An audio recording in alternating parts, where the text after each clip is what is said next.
tomorrow. So naturally I decided it was the perfect opportunity for me to not study and go to kids books. What goes on in my brain sometimes, I don't know. How I get good grades, I don't know. These things just happen.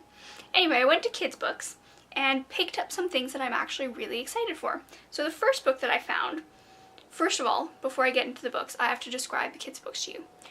You walk in and it's literally heaven on earth. Oh my golly gosh. You start out and you see the 6 to 8 chapter books. And you go into there and then you delve further in and you get to the 9 to 12s, which are my personal favorites. And it's just a wall of beautiful books, and oh my gosh, I just melted. I walked in there and I was like, oh my god, this is what I need right now. So anyway, the first book is called The Summer We Saved the Bees. Now this book is about, I'd never heard of it before, but what attracted me to it was the sort of quote thing on the front, the referral, rating, I don't know what you'd call it. But it's by Susan Juby, who wrote Alice, I think, a book I really liked. So it says, a beautiful, sometimes painful, and ultimately important book about how to live in a world that frequently doesn't make sense. Now that really intrigued me. So that mixed with the cover, see it? Super cute. Made me pick it up. And turns out it's about a boy whose mother wants to go on a road trip to save all of the bees, like the honeybees. I love bees. I think they're the best things in the universe. So I would love to read this book. I'm really excited for it. Next up is a book which I, honestly, even after looking at it again, I can't tell you what it's about. I don't know what it's about. I know it's set in New York. It's called Cornelia and the Audacious Escapades of the Somerset Sisters. And there it is. Anyway, the title intrigued me and the setting intrigued me. I think New York is a really awesome place. I've been there once for a few days. And I love reading about books set in New York, so I thought it was awesome. And I really like the name Cornelia too. So I just picked it up.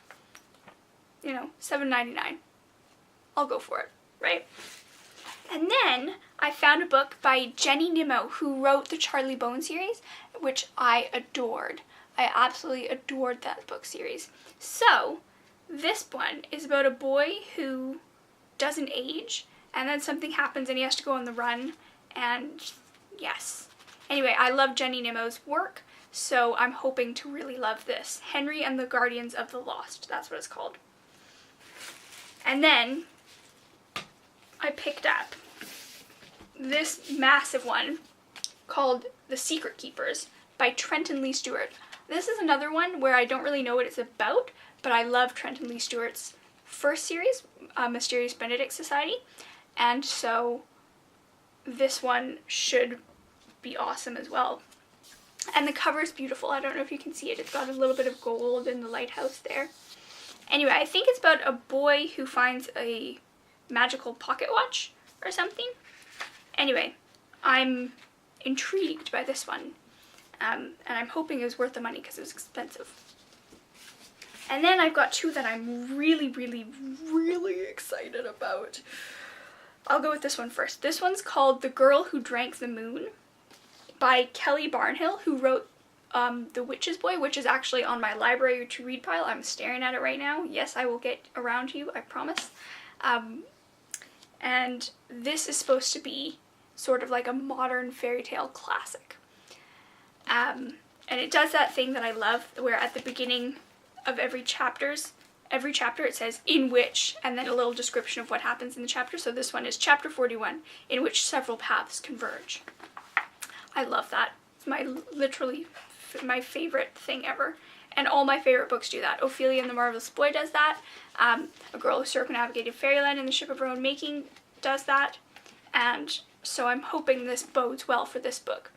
Yes, very excited for that. And then this one, which I'm possibly the most excited about all of them, it's called Goth Girl and the Ghost of a Mouse. It's by Chris Riddell, who is, I think, probably my favorite children's author right now. And this is the most beautiful hardback book you could imagine. So here's the cover. There you go. Here's the inside cover. Also beautiful, totally gilded.